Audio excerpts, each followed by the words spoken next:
Hello दोस्तों, नमस्कार। Vision Uttarakhandi में आप सभी लोगों का बहुत बहुत स्वागत, हार्दिक अभिनंदन है।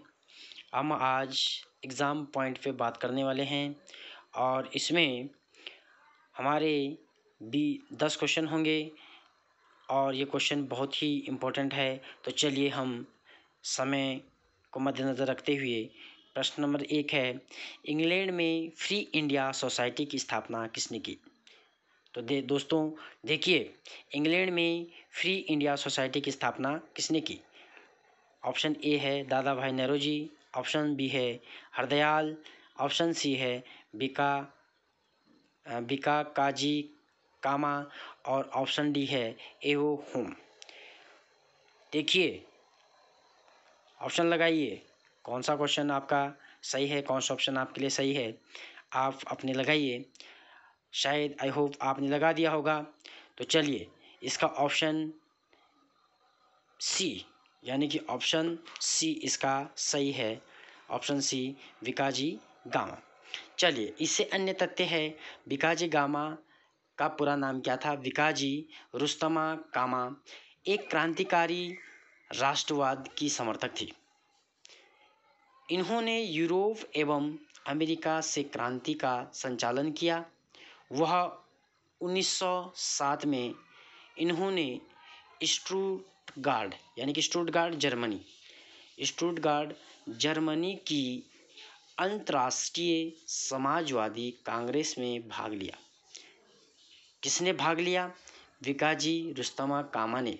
ठीक है, यह एक क्रांतिकारी राष्ट्रवाद की समर्थक थी। जहां इन्होंने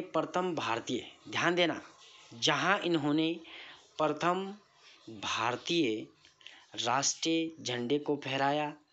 फ्री इंडिया सोसाइटी इंग्लैंड में भारतीय छात्रों का एक राजनीतिक संगठन था जो ब्रिटिश शासन से भारत की स्वतंत्रता प्राप्त करने के लिए प्रतिबद्ध था। शुरुआत में यह एक बौद्धिक समूह था जो विकाजी गामा के नेतृत्व में एक क्रांतिकारी संगठन बन गया। ध्यान दीजिएगा, अगर यहाँ पर आपके पास ऑप्शन जो है वीडी सावरकर होता तो यहाँ पर वीडी सावरकर ही इसका क्या है, सही उत्तर होता। लेकिन यहाँ पर हमारे पास ऑप्शन में वीडी सावरकर नहीं है, तो इसलिए यहाँ पर कौन सा होगा? विकाजी कामा। नोट में आएगा, फ्री इंडिया सोसाइटी की जो स्थापना की थी, वास्तव में जो इसके संस्थापक थे कौन थे? इसके जो वास्तव में संस्थापक थे, फ्री इंडिया सोसाइटी की स्थापना 1906 में वीर दामोदर सावरकर यानी कि वीडी सावरकर ने किया था। चूँकि आगे चलकर यह संगठन विकाजी गामा के नेतृत्व में एक क्रांतिकारी संगठन बन गया, तो इसलिए विकल्प में वीडी सावरकर के न होने से सही विकल्प आपका सी विकाजी गामा होगा। ध्यान दीजिए। चलिए, अगला क्वेश्चन नंबर 2 पे चलते हैं हम। दिल्ली का प्रथम सुल्तान किसने यानी दिल्ली का प्रथम सुल्तान जिसने दरबार में गैर इस्लामी प्रथाओं का प्रचलन कराया था? बहुत बार ये क्वेश्चन जो है रिपीट हुआ है, तो बहुत इजी क्वेश्चन है। आप लोगों को आई होप आप लोगों ने लगा भी दिया होगा इसका आंसर कि कौन सा है। दोबारा मैं क्वेश्चन बोल रहा हूँ, दिल्ली का प्रथम सुल्तान यानी कि दिल्ली का प्रथम सुल्तान जिसने दरबार में गैर इस्लामी प्रथाओं का प्रचलन कराया था। पहला है कुतुबुद्दीन ऐबक, दूसरा है इल्तुतमिश, तीसरा है बलबन और चौथा है नासिरुद्दीन महमूद। ठीक है, तो आपने लगाइए, अपना उत्तर लगाइए। कोई भी एक उत्तर छांट सकते हैं, कोई दिक्कत नहीं, लेकिन आपको अपने को भी जो है आप चेक कर सकते हैं। तो चलिए, इसका जो सही उत्तर है वह है आपके बलबन एक ऐसा मात्र शासक था जिसने जो है गैर इस्लामी प्रथाओं का प्रचलन कराया था। तो आई होप आपने लगा दिया होगा। चलिए, हम बलबन से थोड़ा आगे और बलबन के बारे में चर्चा करते हैं। बलबन दिल्ली का प्रथम सुल्तान था जिसने दरबार में गैर इस्लामी प्रथाओं का प्रचलन किया था। अपने दरबार के लिए बलबन ने एक बड़ा सुल्तान के दरबार के अनुरूप नियम बनाया और उन्हें कठोरता से लागू किया। ध्यान दीजिएगा, बलबन दिल्ली का क्या था, एक प्रथम सुल्तान था जिसने दरबार में गैर इस्लामी प्रथाओं का प्रचलन किया। अपने दरबार के लिए बलबन ने एक बड़े सुल्तान के दरबार के अनुरूप नियम बनाया, ठीक है, और उन्हें कठोरता से लागू किया। इस क्षेत्र में उसका आदर्श ईरानी बादशाह थे और उसने उनकी कई परंपराओं को अपने दरबार में आरंभ किया। उसने जिहाद यानी कि जिहाद भूमि पर लेटकर अभिवादन करना, ध्यान देंगे आता है कि जिहाद का मतलब क्या होता है, तो जिहाद का मतलब होता है भूमि पर लेटकर अभिवादन करना। और पाबोस यानी कि पाबोस का मतलब क्या था, पाबोस जो एक प्रथा थी कि जो सुल्तान था, सुल्तान के चरणों को चूमना यानी कि सुल्तान के चरणों को चूमना। पाबोस क्या था, सुल्तान के चरणों को चूमना। और जिहाद था भूमि पर लेटकर अभिवादन करना, जो मुस्लिम लोग करते हैं। रीतियाँ आरंभ की। उसने अपने दरबार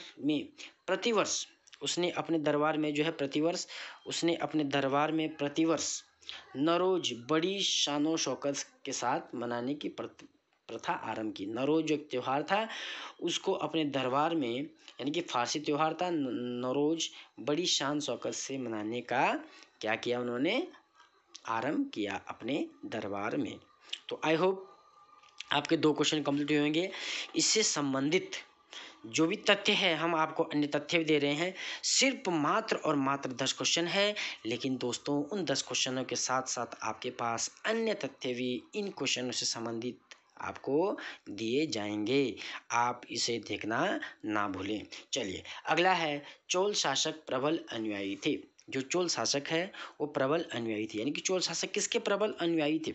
चलिए पहला ऑप्शन है शैव धर्म के, दूसरा ऑप्शन है जैन धर्म के, तीसरा ऑप्शन है बौद्ध धर्म के और चौथा ऑप्शन है शांतक धर्म के।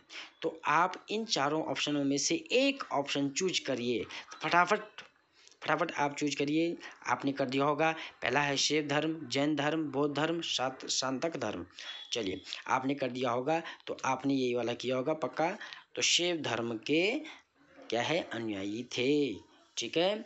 चलिए चोल शासक कट्टर शैवी थे। जो चोल शासक थे वो क्या थे, कट्टर शैवी थे। चोल शासक कट्टर शैवी थे। विजयपाल वंश के चोल शासकों के परम शैव होने तथा उन्हें उदार संरक्षण देने के कारण ही शैव धर्म द्रविड़ देश के अधिकांश निवासियों का व्यक्तिगत धर्म बन गया। जो द्रविड़ देश के निवासी थे उनका अधिकतम निवासियों का जो है शैव धर्म क्या है, अनुयायी बन गया है। शैव धर्म उन्होंने जो है अपना लिया। चलिए अगला क्वेश्चन है, पाकिस्तान का विचार किसके द्वारा प्रशस्त किया गया। जो पाकिस्तान है, पाकिस्तान का विचार किसके द्वारा जो प्रशस्त किया गया। पहला ऑप्शन है मोहम्मद इकबाल द्वारा, दूसरा ऑप्शन है जिन्ना द्वारा, तीसरा ऑप्शन है आपके लियाकत अली और चौथा ऑप्शन है आपके शौकत अली। तो आपने लगा दिया होगा। आई होप, मुझे आशा है कि आपने अपना ऑप्शन लगा दिया होगा कि इसका उत्तर कौन सा है। तो पहला है इसमें ए, जो है आपके मोहम्मद इकबाल द्वारा।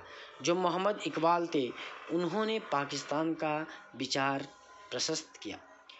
प्राय कवि और राजनीतिक चिंतक मुख्यतः, ठीक है, प्राय कवि और राजनीतिक चिंतक मोहम्मद इकबाल को मुसलमानों के लिए पृथक राष्ट्र के विचार का प्रवर्तक माना जाता है। ठीक है, मोहम्मद इकबाल को मुसलमानों के लिए पृथक राष्ट्र के विचार का प्रवर्तक माना जाता है। सर्व इस्लाम की भावना से, क्या ध्यान दीजिएगा, सर्व इस्लाम की भावना से प्रेरित होकर इकबाल ने वर्ष 1930 के अखिल भारतीय मुस्लिम लीग के इकबाल अधिवेशन में कहा था, यदि यह सिद्धांत स्वीकार कर लिया जाता है कि भारतीय मुसलमानों को अपने देश में अपनी संस्कृति और परंपराओं को पूर्ण और स्वतंत्र विकास का अधिकार है, तो मेरी इच्छा यह होगी कि पंजाब, उत्तर पश्चिम सीमा प्रांत, सिंध और बलूचिस्तान को मिलाकर एक पृथक राज्य बना दिया जाए।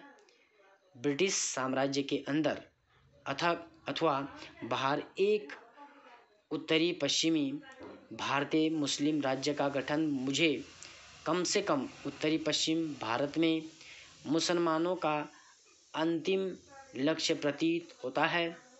यद्यपि भारतीय मुसलमानों के लिए पृथक राज्य पाकिस्तान शब्द का प्रयोग सर्वप्रथम 1933 में कैम्ब्रिज विश्वविद्यालय के छात्र रहमत अली ने अपने पत्र, जिसका शीर्षक था, ध्यान दीजिएगा, कभी आता है कि पाकिस्तान शब्द किसने दिया था और किस पत्र में दिया था, उस पत्र का शीर्षक क्या था और यह शब्द कब दिया गया। तो ध्यान दीजिएगा, भारतीय मुसलमानों के लिए पृथक राज्य पाकिस्तान शब्द का प्रयोग सर्वप्रथम 1933 में कैम्ब्रिज विश्वविद्यालय के छात्र रहमत अली ने अपने पत्र में दिया, जिसका शीर्षक था, ध्यान दीजिएगा, नोट डाउन कर सकते हैं आप, जिसका शीर्षक था नाउ और नेवर।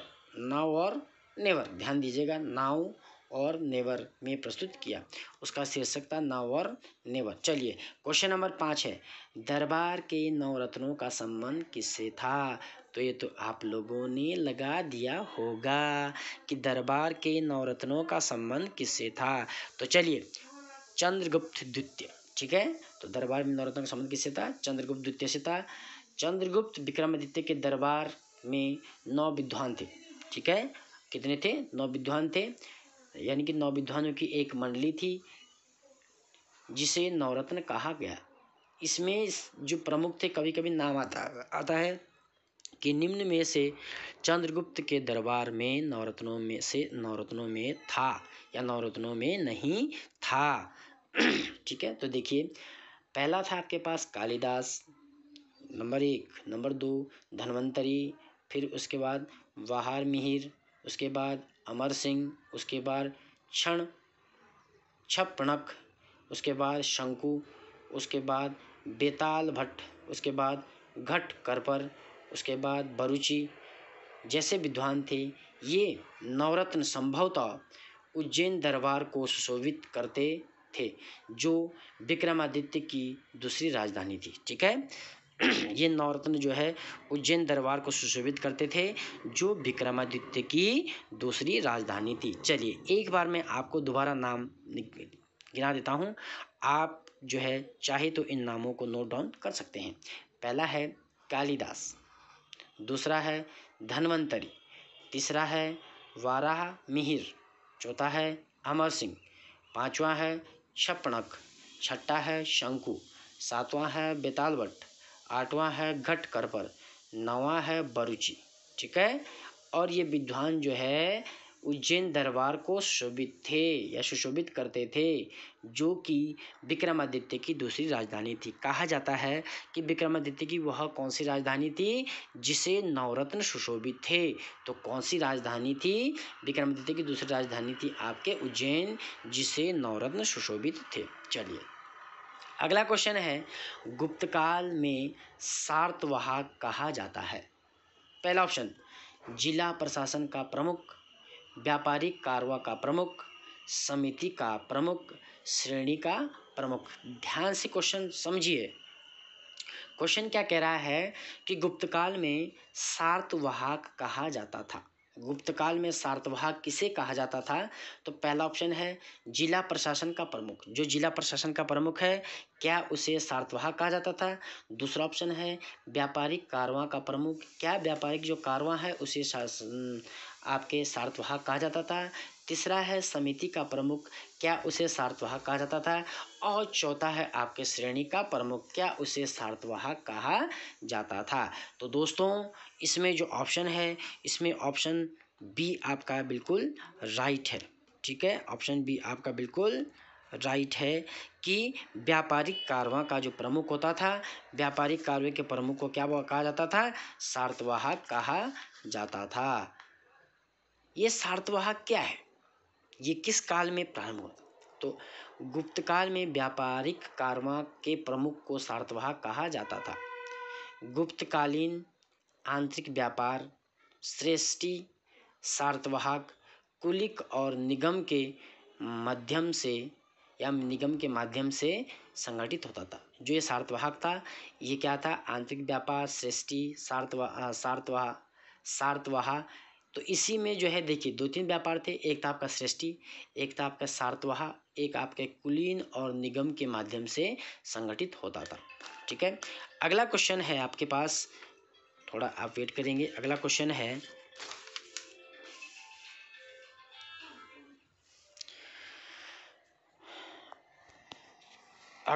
है, गुप्तकालीन ब्राही अभिलेख से युक्त जैन प्रतिमाएं निम्नलिखित में से कहाँ से प्राप्त हुई है? जो जैन प्रतिमाएं हैं वो कहाँ से प्राप्त हुई है? गुप्तकाल में जैन प्रतिमाएं हैं वो कहाँ से प्राप्त हुई है?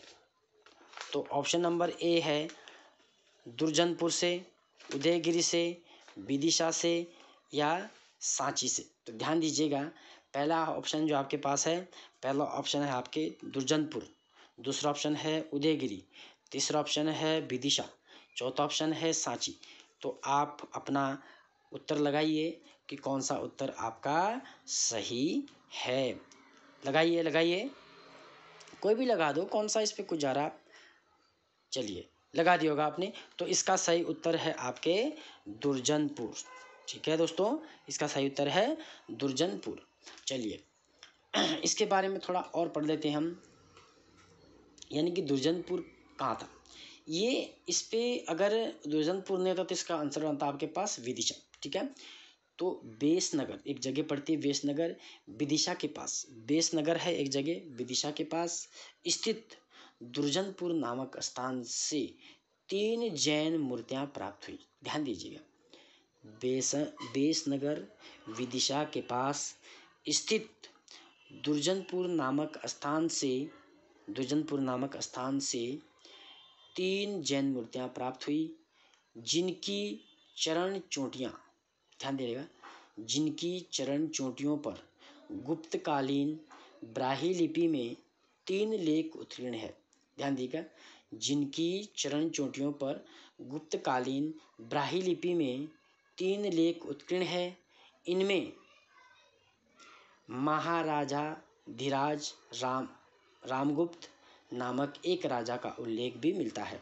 तो ध्यान दीजिएगा कि किन मूर्तियों में महाराजाधिराज रामगुप्त नामक एक राजा का उल्लेख मिलता है, और वह मूर्ति कहाँ से प्राप्त हुई। ये प्रश्न भी आ सकता है कि वह मूर्ति कहाँ से प्राप्त हुई।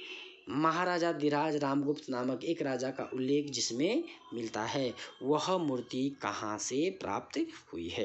तो ये आपके पास प्रश्न आ सकता है। चलिए अगला क्वेश्चन है, चोलों के समय उर की कार्यकारिणी कहलाती थी। यानी कि चोलों के समय जो है उर की कार्यकारिणी क्या कहलाती थी? नगरम, सभा, महासभा या आलूगण। ध्यान दीजिएगा, पहला है नगरम, दूसरा है सभा, तीसरा है महासभा, चौथा है आलूगण। तो इन चारों ऑप्शनों में से कौन सा ऑप्शन आपका सही है? चलिए, तो इसमें आपका जो ऑप्शन होगा, आपका ऑप्शन होगा डी, यानी कौन सा होगा? आलूगण। ध्यान दीजिएगा, इसके बारे में थोड़ा और चर्चा करते हैं और आपने सुनना है ध्यानपूर्वक। चलिए, चोल अभिलेखों में मोटे तौर पर तीन प्रकार की ग्राम सभाओं का उल्लेख होता था। वे है उर, सभा या महासभा, और नगरम। उर एक सामान्य प्रकार की सर्वसाधारण लोगों की सभा ग्राम सभा थी। उर की कार्यकारिणी समिति को आलूगण कहा जाता था। तो जो उर की कार्यकारिणी सभा थी उसे क्या कहा जाता था? आलूगण कहा जाता था। ठीक है, उर की कार्यकारिणी सभा को आलूगण कहा जाता था। अन्य महत्वपूर्ण तथ्य है, सभा या महासभा गांव के विद्वान ब्राह्मण की सभा थी। यह अग्रहार ग्रामों में होती थी। ऐसे ग्रामों को ब्रह्मदेव अथवा मंगलम भी कहा जाता था। ऐसे उसको जो है ब्रह्मदेव या मंगलम भी कहा जाता था। अगला है गांव के गतिविधियों को देखरेख, यानी कि गांव की जो गतिविधि है उनकी देखरेख के लिए महासभा की कार्यकारिणी समिति करती थी, जिसे वारियम कहा जाता था। अगला है सामान्यतः वारियम के सदस्यों की कार्य अवधि 3 वर्ष की होती थी।